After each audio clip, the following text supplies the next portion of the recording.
আমরা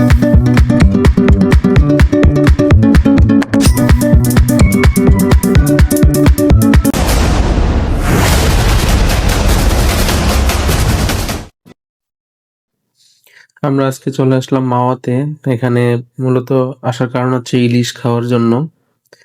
তারপর বাকিটা সময় নদীর পাড়ে বসে সময় পাস করা। রাতের মাওয়া আসলে অন্যরকম এক সৌন্দর্য, যা না দেখলে আসলে বোঝা যাবে না। এখন চলছে আমাদের চায়ের বিরতি, চায়ের আড্ডা চলছে সবাই মিলে। দেখুন আলামিন সাহেব কি বলে। মিয়া মিয়া সেই সাত। Okay, let's go.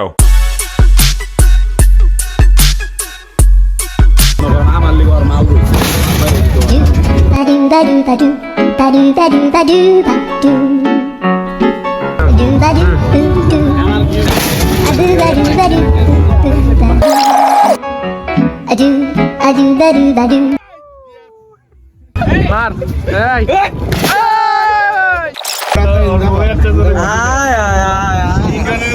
Oh my god.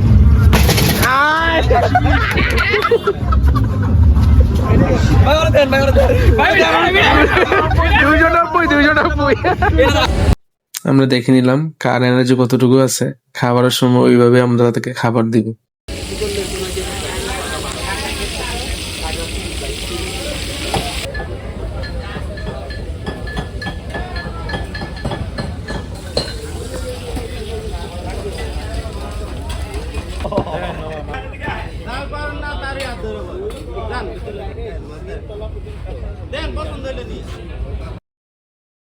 এতক্ষণ দেখলেন ইলিশ সহ অন্যান্য মাছ এবং বাজার যে প্রক্রিয়াটা সেটা দেখলেন।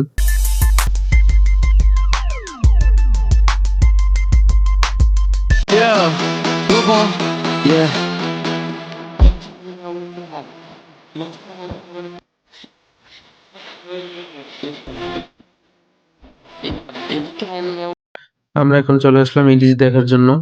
এখানে ইলিশ দেখে আপনারা নিজেরাই পছন্দ করে কিনতে পারবেন। ইলিশের কোয়ালিটি, ইলিশ আসলে অনেক জায়গার হয়। পদ্মার ইলিশ, চাঁদপুরের ইলিশ, চিটাগাংয়ের ইলিশ। আপনাকে একটু দেখে শুনে কিনতে হবে যে কোন ইলিশটা পদ্মার ইলিশ, কারণ পদ্মার ইলিশের স্বাদ অন্যরকম। তা আমরা সবাই মিলে এই ইলিশ খোঁজার জন্য নেমেছি। কোন ইলিশটা নিলে আমাদের দাম এবং মান ঠিক থাকবে।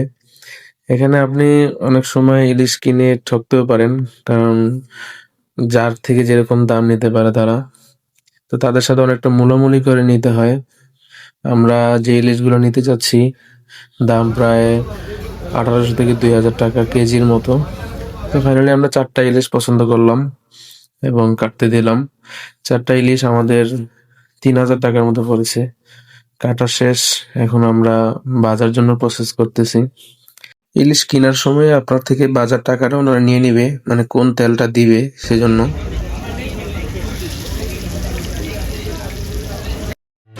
Back the number of the beast, 'cause 6 is not a pretty number. 8 or 3 are definitely better.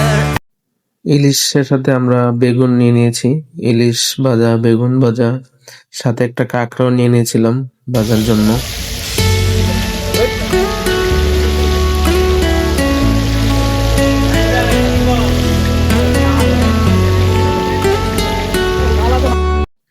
আমি একটু চেষ্টা করলাম বাজার জন্য, যদি আমি পারি, তবে এখানে আসলে অনেক পরিমাণে, সেজন্য একটু রিস্কই মনে হলো। হালকা একটু নাড়াচাড়া দিয়ে রেখে দিলাম। তারপর আসলো বস আলামিন সাহেব, যাকে পাশ থেকে সবাই একটু হালকা পাতলা টিটকারি মারতেছিল। তার রিয়াকশনটা দেখুন। ইলিশের সাথে শুকনো মরিচ না হলে না, যদি আমি জাল খেতে পারি না, আরো সবাই ছিল, তাদের অনুরোধই নেওয়া হলো শুকনো মরিচটা। মাছের সাথে অবশ্য ডিম ছিল। আমরা লেজগুলোকে ভর্তা করেছি, মাছের ডিমগুলোকে ভেজে নিয়েছি, আর এটা হলো কাঁকড়া। কাঁকড়াটাও ফ্রাই করে নিয়ে আমরা আমাদের বাজেটের মধ্যে একটা ছোট হোটেলে খাবার খেয়েছি। তারপরে এখানে সবচেয়ে সুন্দর যে হোটেলটা, রেস্টুরেন্ট, হোটেল, বাগানবাড়ি বলতে পারেন, সেটা হলো পদ্মার রেস্টুরেন্ট। আপনি এখানে চাইলেও খেতে পারেন। সামান্য একটু নদীর পাশ দিয়ে হেঁটে গিয়ে অন্যরকম এক পরিবেশ। তো তবে সেখানে গেলে একটু বাজেটটা বাড়াতে হবে। তো আমরা এমনি একটু ঘুরে ফিরে আসলাম, প্রকৃতি দেখে আসলাম। এখানে অবশ্য সময় নিয়ে আপনি পদ্মা সেতুর সৌন্দর্য উপভোগ করতে পারবেন। মনে হবে নদীর উপরে জোনাকির এক খেলা।